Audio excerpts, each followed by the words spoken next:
Continuando nossas conversas da quarentena, que pelo jeito vão durar ainda algumas quarentenas, nós trazemos o Marton, dessa vez como colecionador. O Marton é um dos principais colecionadores de arte contemporânea do Brasil. E ele vai falar um pouco sobre a questão das coleções, sobre o ato de colecionar. A gente vai falar sobre os tipos de coleção, mercado, enfim, até chegar num projeto bem legal que ele tem de uma fundação. Então, vamos primeiro falar sobre... Marton, seria legal você fazer uma apresentação sua como colecionador. Oi, bom dia. Obrigado novamente pelo convite, a Silvia Unifil. Eu sou colecionador desde a década de 90, início da década de 90. Eu me formei em artes visuais e um amigo sempre me disse que eu conversava com ele, explanando que eu gostaria de ser um colecionador. Eu não me recordo dessa época, mas o fiz e até hoje coleciono. A coleção tem um foco na arte contemporânea, principalmente da década de 90 e em diante. O que eu adquiri antes dessa época foram oportunidades, e o que tem de artistas internacionais também foram oportunidades que eu encontrei no decorrer desse colecionismo. A coleção, como colecionador, eu sempre falo que assim, é um fetiche, né, ser colecionador. Nós temos essa questão do acúmulo, acho que é do ser humano, né, de acumular coisas, não só arte. Existem vários tipos de colecionismo no mundo, e essa formação, na verdade, vira uma profissão, né? Colecionar não é uma coisa tão poética, é um trabalho, porque você acumula coisas e você tem que dar um destino, porque nós somos passageiros na Terra. Um momento você vai ter que destinar isso a uma causa ou a uma coisa, vira algo no final de tudo isso.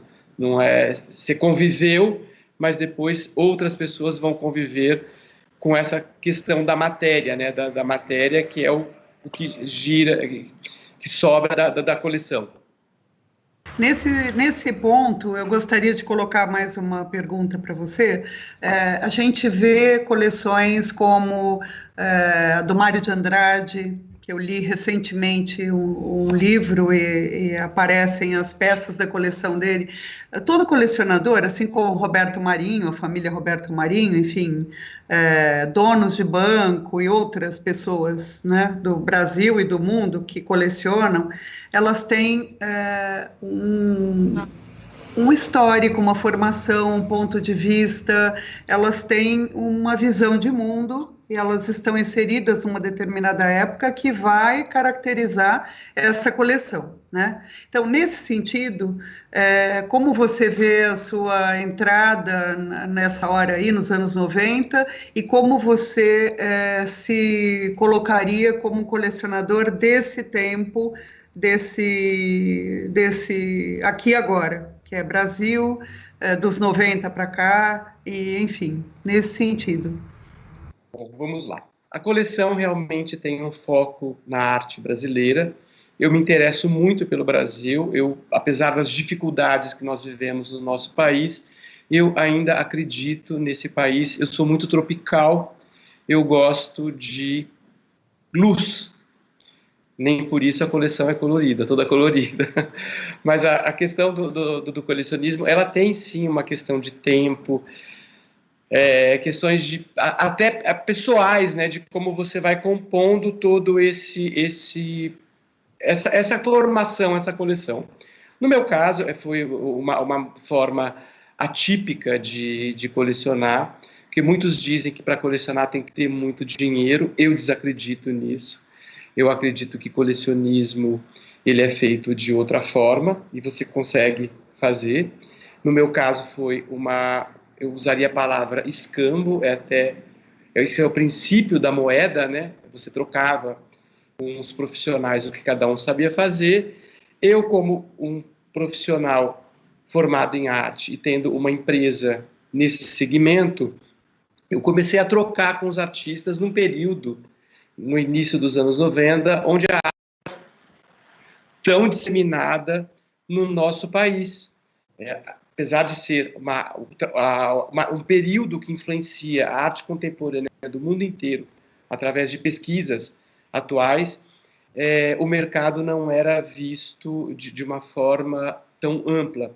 E eu comecei a trocar com esses artistas, oferecendo minha consultoria, meu produto que eles precisavam para produzir. E no decorrer de uma década, eu diria de 90 até 2000, eu comecei a entender toda essa questão de como colecionar, o que colecionar, mas com um olhar sempre muito preciso, uma lâmina. Isso citam os artistas, os curadores e até colecionadores que veem a minha coleção, eles dizem que é muito forte ou muito preciso o que eu escolho de cada artista.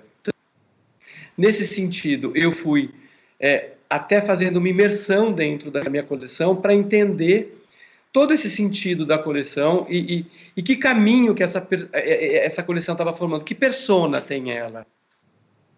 E eu cheguei a uma conclusão de assuntos que me interessam, que são assuntos visuais, né, que são as imagens que eu coleciono desses artistas, que têm relações com política, questões sociais, morte e erotismo. Então, elas se conectam de uma certa forma através de uma linguagem visual, seja ela escultura, desenho, gravura, videoarte, instalações, que eu também tenho instalações guardadas, né, porque é complicado você ter tudo isso exposto, e a coleção tem tomado esse formato nesses últimos 30 anos, né? São 30 anos de colecionismo, parece pouco, mas é um trabalho muito árduo no sentido de ficar descobrindo novos artistas. Eu tenho essa ânsia por novos artistas, por descobrir novos talentos.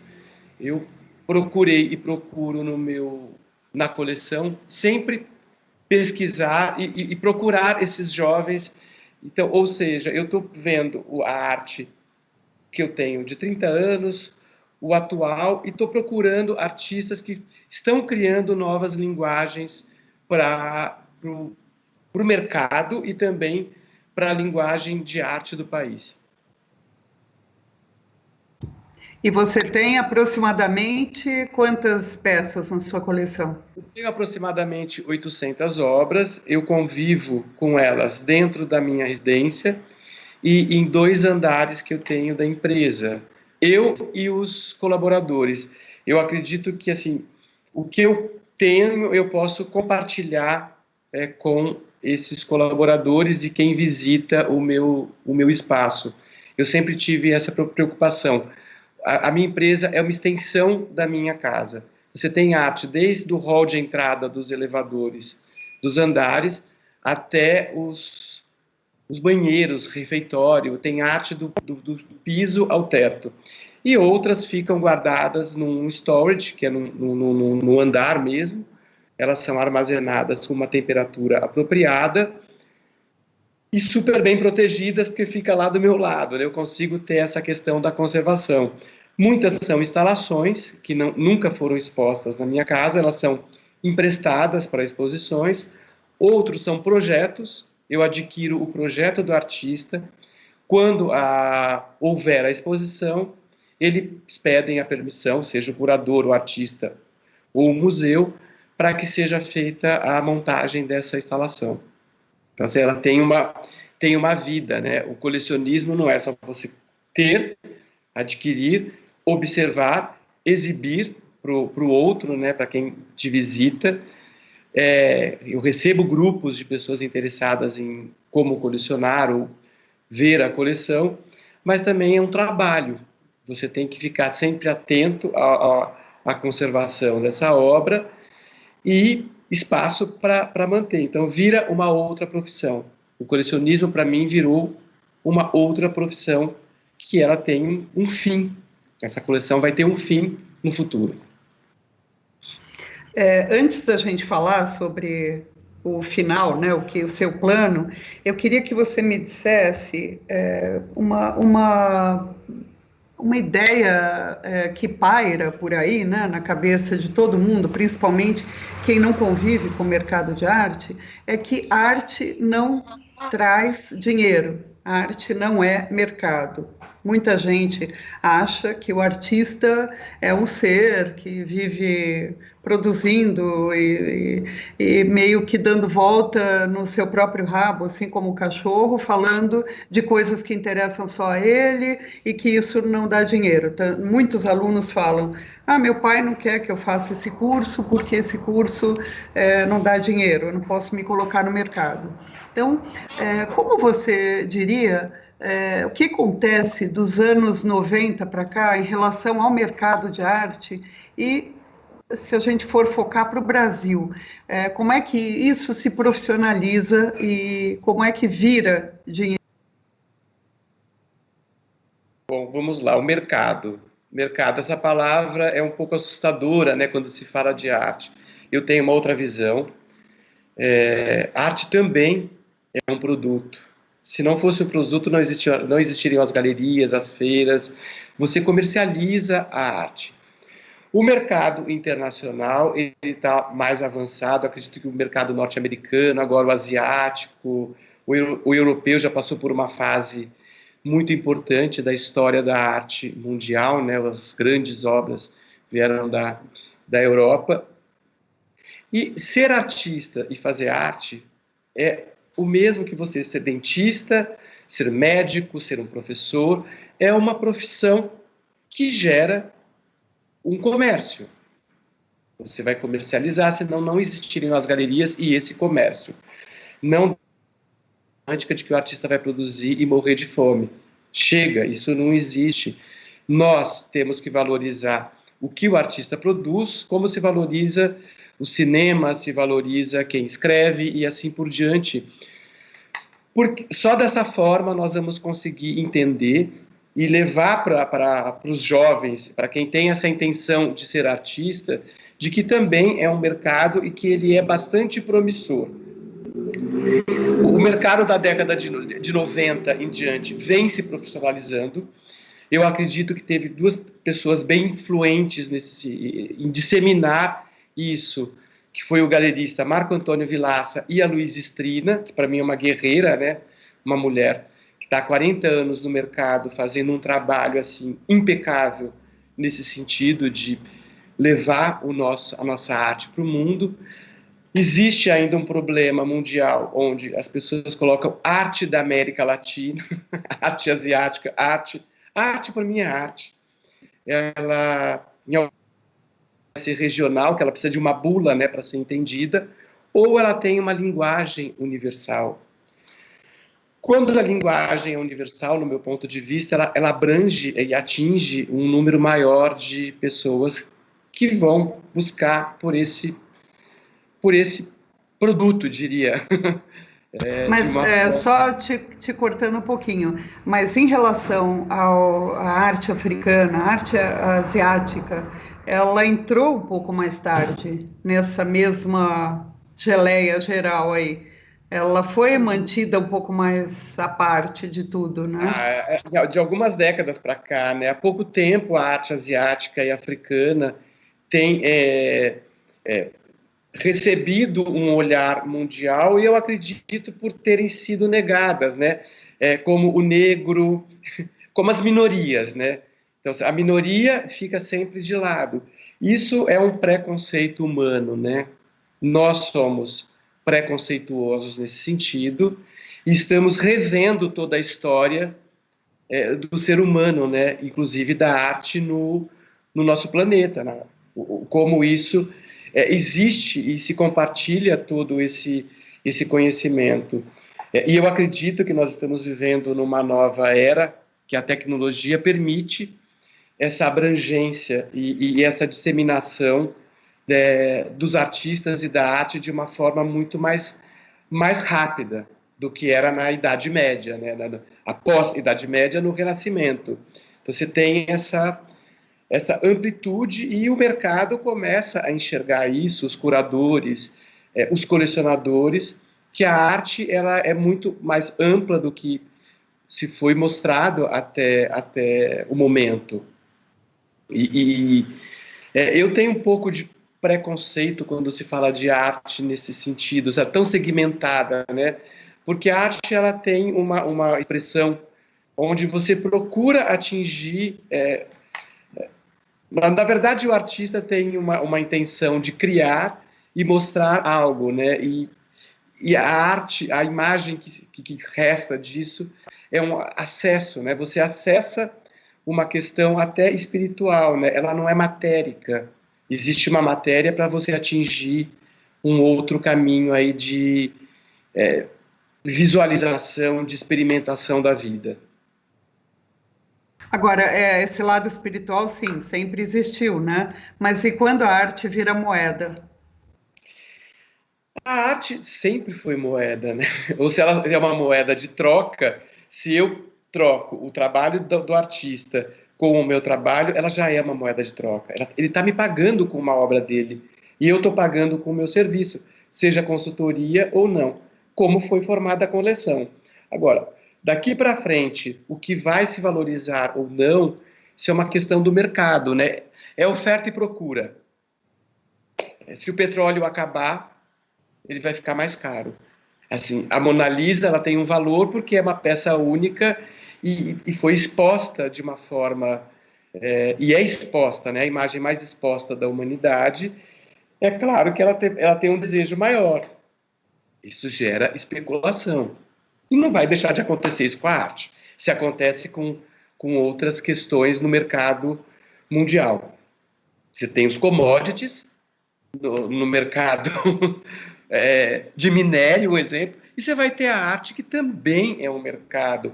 E ela tem se expandido de uma forma que eu acredito positiva para os artistas e para a arte nas feiras. As feiras é uma forma de você mostrar a arte de uma forma mais democrática. Tem que ser revisto como todo mercado tem que ser revisto no mundo, mas é uma maneira de você mostrar isso de uma forma mais abrangente para as pessoas. E eu sempre me questiono, como que eu conseguiria ir para Nova York e ver 100 galerias num dia? Como? Como absorver tudo isso? Como se deslocar? A feira te mostra de 50 a 80, 100 galerias de uma única vez. Se você coloca 5 artistas ou 6 cada galeria, você expande a visão do espectador e faz com que você comece a criar e gerar um novo olhar nessas pessoas que até então tinham um certo medo, eu diria talvez pânico, de entrar numa galeria. Porque parece um lugar sagrado, né? A galeria é tão sagrada, e isso é uma responsabilidade dos profissionais, do meu ponto de vista, que montaram esses negócios, onde era quase inacessível, né, você entrar. Eu me lembro que na década de 80, quando eu vim do interior para São Paulo, eu tinha medo de entrar em galeria. Eu não me sentia merecedor de entrar numa galeria de arte.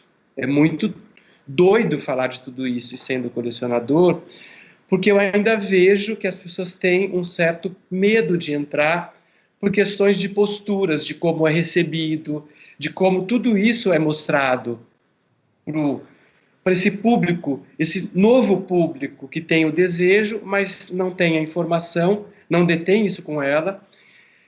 E eu acredito que os profissionais que trabalham nesse mercado e nesses estabelecimentos deveriam receber esse público de outra forma. No caso do Brasil, você acha que as feiras democratizaram essa visão? Eu acredito que as feiras expandiram, no sentido de mostrar para um público maior. Você coloca aí 20 mil, 30 mil, 40 mil pessoas visitando uma feira, é um grande público, não é um público pequeno. Inclusive um público que eu tenho percebido que está se distanciando. As galerias têm recebido muito menos público nas suas aberturas e no dia a dia, e as pessoas que têm uma reserva para compra de arte, elas preferem comprar em feiras, elas não compram mais em galerias. Então, o mercado tem mudado com as feiras, nesse sentido, na minha visão. Para quem não sabe, as feiras internacionais de arte, elas existem para juntar várias galerias, né, e trazer o que cada galeria, ou trazer os artistas com que cada galeria trabalha. No Brasil, essas feiras, elas são mais recentes do que na Europa, nos Estados Unidos. Sim, Isso eu acho que é legal a gente falar aqui, porque muita gente... Na última década, né, nos últimos 10 anos, elas começaram a ganhar um corpo, né, importante, não só importante para o Brasil, mas de importância internacional. Elas internacionalizaram o mercado, né? Assim como a Bienal, nos anos 50, internacionalizou o Brasil, né? Exatamente, exatamente.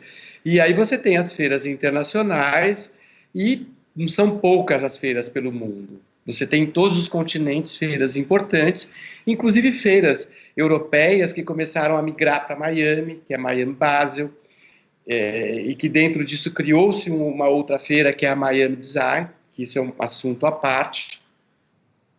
E elas fazem um papel importante de aglutinar, né, de trazer todas essas galerias vindas do mundo, e centralizando num determinado período e num espaço onde você tem uma abertura para um público maior, para um público que tem um interesse ou em aprender, ou começar a colecionar, e até mesmo colecionadores que não conseguem viajar pelo mundo e conseguem ver tanto, né? Você até vê, mas você não vai dedicar teu tempo todo para isso, muitas vezes.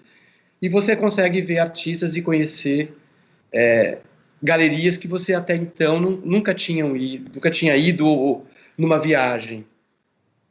Numa comparação bem mundana, assim, a gente podia dizer que as bienais seriam os desfiles das marcas e o prêt-à-porter seriam as feiras, assim. Ele está mais... As bienais, do meu ponto de vista, elas estão repensando, né?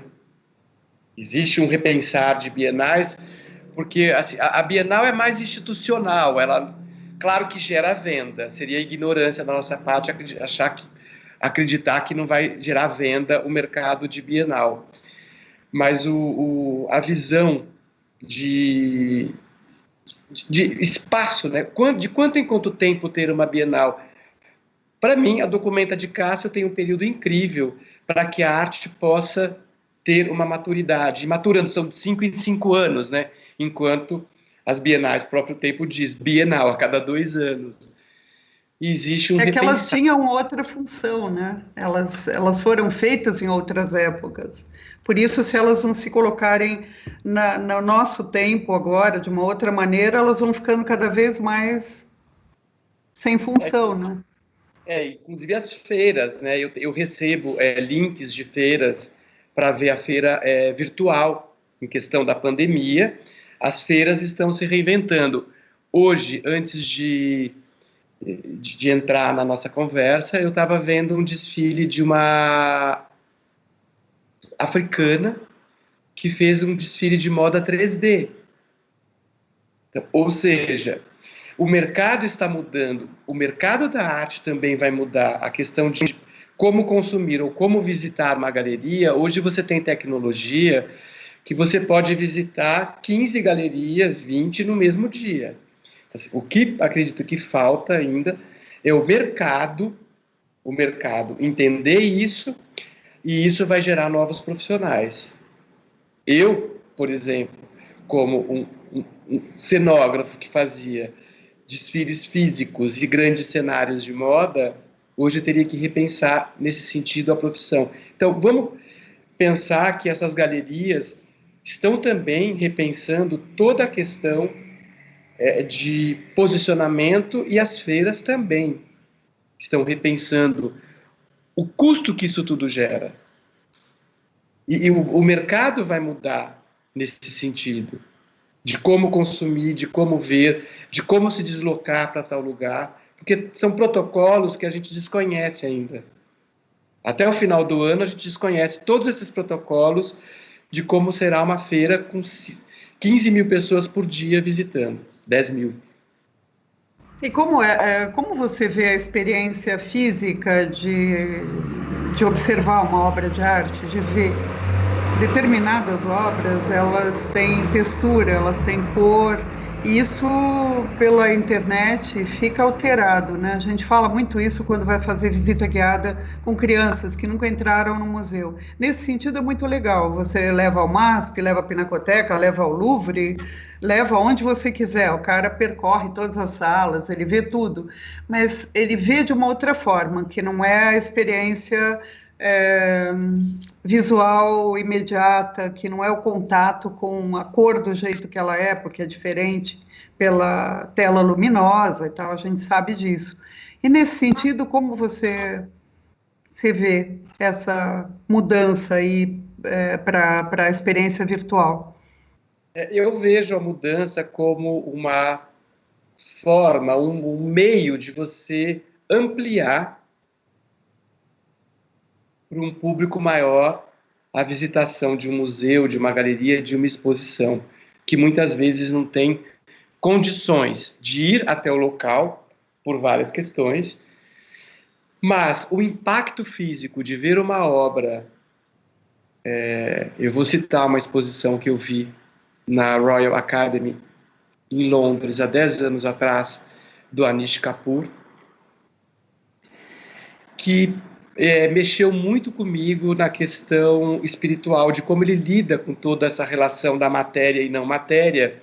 Eu vi uma obra que atravessava 3 salas, aparentemente eu falei, não, isso não é tão impactante quanto as outras obras. Quando eu comecei a ver o movimento da obra e o que ela construía naqueles espaços, através da passagem de um bloco de parafina vermelha, eu falei, não, isso tem que ser físico. Virtualmente você não tem esse impacto, porque existe uma textura, existe o que você falou da cor, dependendo do computador que você está, ele altera a cor, cada tela você vê de um jeito, luminosidade maior ou não. Entendo que também a luminosidade de um museu, de uma galeria ou de uma casa muda a cor, mas a questão física, ela é muito presente para você ver uma obra, né? Quando você vê essa obra da Anish Kapoor, que é um furo na parede, amarelo, e você quase mergulha dentro da obra, você não vai ter essa questão física. Sensação, Sensação, né? Porque você olhar um pigmento amarelo que te leva a acreditar que é plano e não é, e cria um buraco e não é, você fala assim, como ele consegue isso? Como ele consegue fazer essa passagem da questão física para uma questão não matéria. A matéria te transportava para uma essência da imaterialidade. Você fala assim, isso é impossível, no meu ponto de vista, é impossível virtualmente. Existem programas, existem questões tecnológicas que vai fazer um dia você entender isso. Eu não sei se você chegou a ver, ou alguém viu, o Olafur lançou um projeto que você virtualmente, em 3D, aparece uma nuvem, que é um trabalho dele de arte que você pode, acho que, adquirir virtualmente. Existe. Então, o que pode acontecer daqui para frente não é a questão nem física de você olhar a obra. A obra talvez não seja mais física, ela seja virtual. Concebida virtualmente, né? Porque quando você vai poder comprar o direito de ter aquela obra na sua casa. Por que não? No design já acontece isso. Você já compra uma imagem de um artista e imprime em casa. Ou imprime numa empresa especializada. Então, isso já existe. Então, assim, falando de futuro, como serão as coleções? Serão virtuais? Você vai fazer como a música, pagar cada vez que você ouve ou cada vez que você vê a obra? Olha que coisa mais democrática isso. Você não vai ter você vai ter aquela obra. Essa obra vai ser acessada por todo mundo. Você pode ter um Spotify de imagens e obras de arte. É tudo de um novo negócio, de um mercado, onde você vai criar. Quando a gente chegar no assunto instituto, eu vou falar de ideias que eu estou tendo, o que vai acontecer no futuro. E nós não podemos ignorar e também ter essa visão novamente romântica de que a arte talvez não tenha matéria no futuro, que o design não tenha matéria, que você senta numa cadeira que não existe. Então, o que vai acontecer? Não dá para prever o futuro, mas é um caminho muito positivo, onde a famosa democratização da arte pode ser acessada dessa forma. Esses jovens artistas vão ter uma outra visão da arte daqui para frente, uma outra visão de como se expressar e, consequentemente, quem vai ter que mudar todo esse pensamento são os colecionadores, os museus, os institutos, as fundações, de como apresentar e de como fazer tudo isso. Uma experiência. Será que a questão física, no futuro, ela não vai ser muito mais valorizada do que a questão virtual?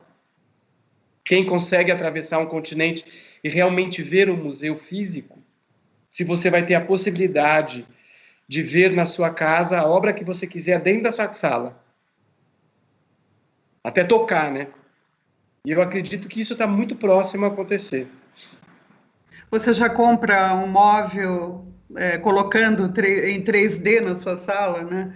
Você fotografa, holograficamente você tem o móvel no lugar, a parede acaba sendo pintada da cor que você está querendo pintar, você tem uma pré-visão, né, do teu desejo, e vê se funciona ou não. Levando para uma coisa mais abrangente, você consegue hoje enxergar a cor da pintura que você vai fazer na sua parede, através de programas, aplicativos. O porquê não, no futuro, a arte ter essa disponibilidade, né? Até hoje, se você parar filosofar sobre isso, pensar em questões de acessibilidade, por que a música, a literatura, você acessa tão facilmente? Através... você lê um livro digital, você tem livro falado. Tem pessoas que preferem ouvir o livro do que ler, porque é a maneira que ela acessa o seu sentido para o aprendizado. Eu acho que a arte ainda tem esse acesso que você acabou de dizer quando você viu a obra do Anish Kapoor. É você ter esse contato sensorial, que as artes visuais, ela tem uma outra colocação do observador, que não é igual à música nem à literatura. Porque a música e a literatura, elas te abrem possibilidades que não existem ali. Elas fazem você voar e montar o seu próprio mundo a partir do mundo do escritor ou do músico, você viaja. Mas artes visuais, ela tem essa questão física muito forte, por enquanto. A não ser que ela seja concebida em outros meios, né? Eu acredito que você falou uma palavra muito importante, por enquanto. Que daqui a 100 anos, como que o ser humano vai interagir com a questão física? Será que ele vai dar valor a essa questão física? Será que ele vai ter essa memória, esse gene que foi criado nele? Olha, você tem que tocar, porque as obras, geralmente, você não pode tocar, né? São poucas as que você pode tocar. Então, esse sentido você não pode ter aguçado. Você tem a questão visual, que é o primeiro impacto, depois outras questões, às vezes auditiva, mas o tato você não percebe, o olfato você consegue. Por exemplo, o cheiro de uma pintura a óleo é uma coisa, para quem coleciona e para quem pinta, é uma coisa que mexe com o sentido, né? Aquele cheiro te remete a muitas coisas. E dependendo da obra, ela continua tendo o cheiro dela. E coleção tem cheiro. Coleção tem cheiro. Quando você entra... Mas ela tem o cheiro dela. E a música, ela vai ter o cheiro que você... que você idealizou, que você Isso. imaginou, na verdade. Né? Você pode até Imagina- chegar perto do cheiro que o compositor criou, mas você tem o seu. E nas artes visuais, não, né? É uma coisa mais física, né? É uma experimentação mais física, por enquanto. Mas né? O cheiro da coleção ele é aquele. Eu sou um doido pelo físico, de ver a obra. Mas esse questionamento que eu coloco é assim, o que vai acontecer, né? Nós não sabemos, né? Assim, é muito complexo. O que eu sempre falo é que nós, hoje, através da imagem, nos comunicamos como na pré-história. Que você se comunicava na pré-história com uma pintura na caverna. Hoje você se comunica no Instagram através de uma imagem. Aquela imagem te fala do sentimento, e você tem os emojis que comunicam o que você está sentindo. Aliás, eles reforçam, né, o que você está sentindo. Você fala, estou chorando. Padronizam, né? Também. Você padroniza, né? Você coloca numa linguagem universal de padronização de sentimento, ou reforçando mais ou menos, dependendo de como você os aplica. Mas é uma comunicação pré-histórica, só mudou o meio, né?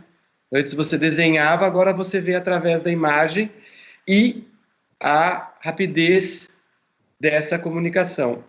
E voltando ao colecionismo, essa rapidez e essa agilidade de você ver na feira era diferente do tempo de você conseguir ver uma obra de arte que muitas vezes o artista levava, às vezes, 10 anos fazendo uma obra, 5 anos.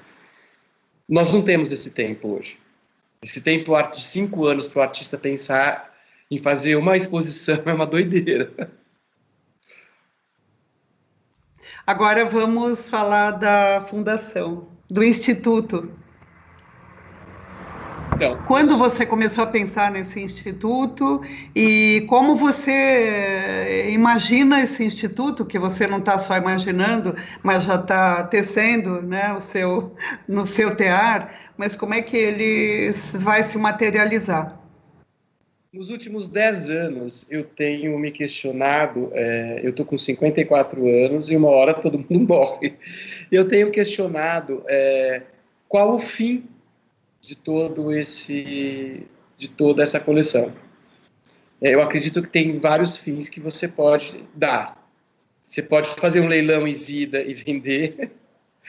Você pode pensar em doar para uma instituição. Ou morrer e alguém fazer o leilão por você. Exatamente. Ou morrer antes de deixar tudo escrito. Como o Yves Saint Laurent, né? Exatamente. E aí, mas o Saint Laurent foi vendido para pagar as dívidas, né? Toda uma questão que aí novamente gerou um dinheiro acima do esperado, muito acima do que o mercado. Também aquela coleção, né? Era uma coleção. Mas para as pessoas terem conhecimento, a única obra que não foi leiloada foi o Picasso, porque aquela série dele, aquela fase dele, tinha disponível no mercado. Então, essa obra, e não era uma obra barata, era de 89 milhões de dólares. Lá foi leiloada a única cadeira da LV que estava sendo cotada em 2 milhões de dólares, ela foi cotada por 12 milhões de dólares. Então, aí, novamente, é o desejo do colecionador e a disponibilidade financeira. Então, isso pode acontecer. Então, o que eu estou fazendo? Tudo paralelo. Primeiro pensando e já questionando onde essa coleção ficaria. O meu desejo é que ela ficasse pública, se tornasse pública, para que as pessoas pudessem ver. Como o Saint Laurent fez naquela mega coleção, eu também já me desfiz, todo mundo pergunta se eu já me desfiz de alguma obra. Me desfiz, sim, de obras com valor mais significativo para poder manter inclusive a coleção e os negócios, E nesse pensamento de onde essa coleção vai ficar, eu já fui em algumas palestras, conversei com alguns profissionais entre fundação e instituto. E cheguei a uma conclusão de que ter um instituto é melhor por questões de formação de negócio, eu diria. Um instituto ele tem fins lucrativos para o instituto e eu posso mudar o estatuto. Então, você tem aí, diferente de uma fundação que foi criada para aquele motivo só. É engessada, né? Ela é engessada e ela engessa todas os futuros, as pessoas que vão... as futuras gerações, né, que vão trabalhar com esse, desculpa, abacaxi deixado pelo fundador da fundação, né? O Instituto, você pode lidar com questões de estatuto, mexer no estatuto e transformando ele numa coisa orgânica, né, como acredito ser um projeto desse. E voltando à minha coleção, e ao que eu gosto, e ao que eu produzo, e ao que é o meu negócio, eu pensei que o Instituto pudesse ter 5 pilares: arte, moda, arquitetura, design, que eles têm uma conexão muito forte de imagem entre eles, questões sociais, antropológicas, filosóficas, e a gastronomia, que a gastronomia une isso num dos sentidos que para mim é o mais difícil de você acessar o ser humano, que é o paladar. O paladar, dependendo de como você faz, ele muda o sentido do alimento que você está comendo. E ele é uma conexão muito democrática, até mais democrática que os outros, porque ele une de uma forma em diálogos. Eu adoro dialogar com uma pessoa sentada à mesa, então assim, eu comecei a estruturar dessa forma: digital, físico, não digital. O primeiro insight que eu tive e fui resgatando de como seria fisicamente foi em 1994. Eu tive o insight de um espaço que eu entrei e como ele ficaria com um museu, uma galeria, um restaurante. E eu fui, ao longo desses anos, dando nome a esse projeto. Tinha um projeto que era um nome escondido, que foi o Projeto São Paulo. Hoje, esse projeto tem um nome, chamaria-se IM, Marton Instituto, que é uma comunicação muito simples, né? Uma comunicação direta, e do IM, que tem um significado muito positivo na língua inglesa, que é eu ser, não no sentido de ser posse, né? Mas no de disseminar. E eu gostaria que esses 5 pilares do Instituto, a arte, ela pudesse pesquisar mais profundamente os nossos artistas e que esse conteúdo tivesse, não todo ele fisicamente, mas em plataformas digitais, onde o mundo poderia acessar.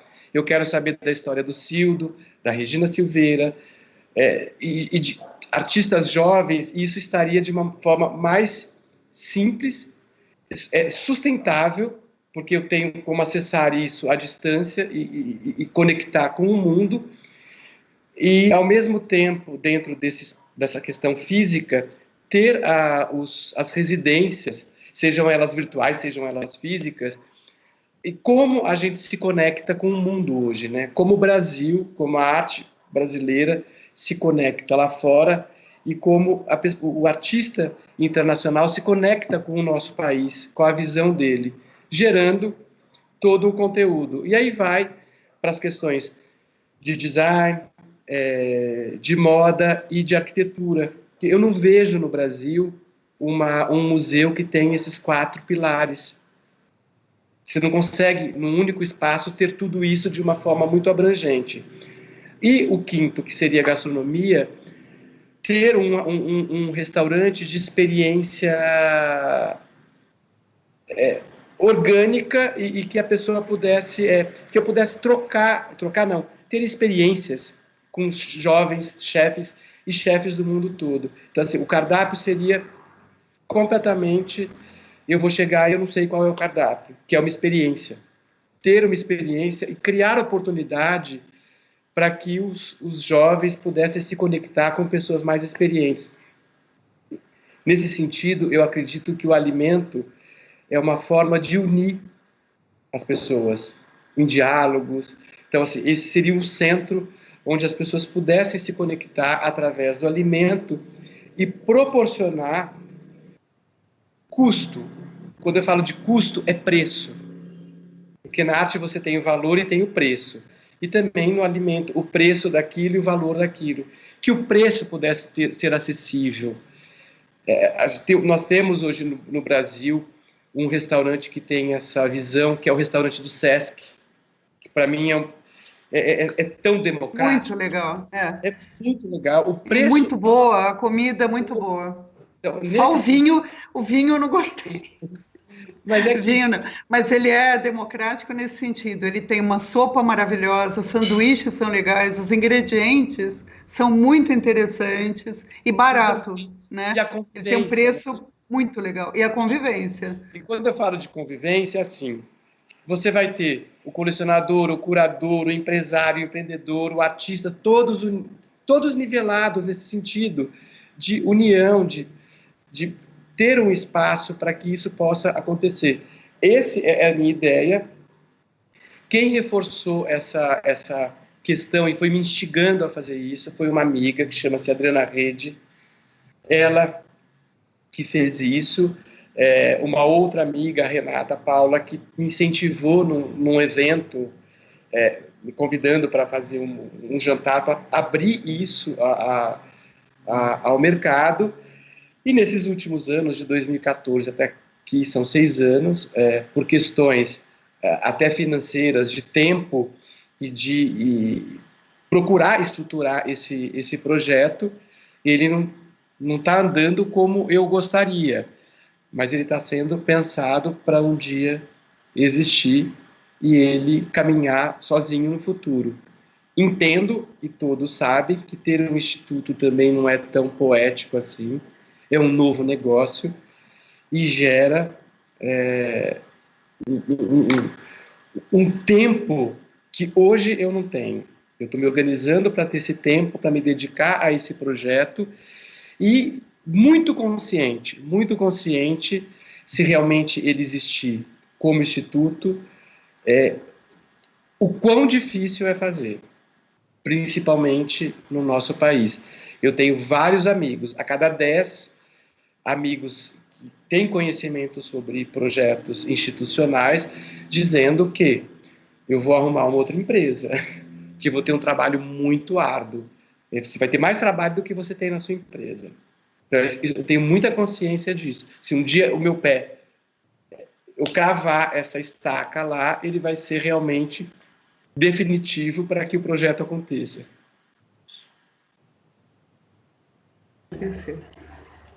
Oi? Vai acontecer. Vai acontecer. Se não acontecer no Instituto, a coleção vai ter um fim, que eu acredito que tenha que ter. Que é dentro de um espaço para ser mostrado para um grande público. Para terminar essa nossa conversa, a gente falou já num primeiro momento sobre a cenografia, sobre o trabalho ligado ao trabalho de outros artistas, né? As soluções para a arte. Esse a gente está falando sobre colecionismo. E eu gostaria que você fechasse falando um pouco sobre... dentro disso tudo que você colocou, mercado, feiras, galerias, o instituto, como o trabalho desse jovem formado em artes visuais hoje poderia se encaixar no meio disso tudo, as formas, de uma maneira bem geral para a gente fechar. Eu acredito que esses jovens que estão se formando devam ter a mesma sensação que eu tive quando eu me formei na década de 80, quase final da década de 80. Eu me sentia angustiado porque eu tive por trás também uma formação onde minha família, na verdade meu pai, que isso não era futuro, ser artista. Hoje a minha visão é completamente diferente, eu levei décadas para entender, mas eu acredito que com a informação que esses jovens têm hoje e as possibilidades que se tem no mercado, Eles não precisam demorar tantas décadas para entender que se formar em artes plásticas é uma profissão, para mim, uma das mais incríveis que se tem no mercado, porque você pode atuar em vários setores da economia criativa nacional e internacional. Sendo artista, diretor de arte, você pode ser designer, cenógrafo, arquiteto. Você tem assim um leque de profissões que o mercado te mostra. Quando eu me formei, eu não tinha esse conhecimento, essa visão. Eu fui aprendendo, mas é uma profissão extremamente ampla para atuação. Muito. Você pode ser designer gráfico, e aí vai. Não tem fim. Então, assim, eu sou um grande incentivador, na verdade, para quem quer se formar nessa profissão. Claro que também não dá para ter uma visão tão míope de acreditar que você está morando no sertão tem 500 habitantes, talvez você não consiga o mercado lá. Você tem que ir em busca em cidades e lugares e empresas que possam te proporcionar aplicar o seu talento. Mas é uma profissão muito positiva. E uma coisa, vou lembrar agora e costurar um pouquinho com o que você falou, quando eu fiz a mesma pergunta para Regina Silveira sobre os artistas jovens e tal, ela lembrou que também os cursos de artes visuais, eles teriam de ser bem modificados hoje, o que não era nos anos 80, né? É uma outra... Então, se você não der esse subsídio, se você não mudar os cursos, os alunos também vão ter problemas em relação... Eles não vão ter muito tempo para descobrir tudo isso sozinhos, né?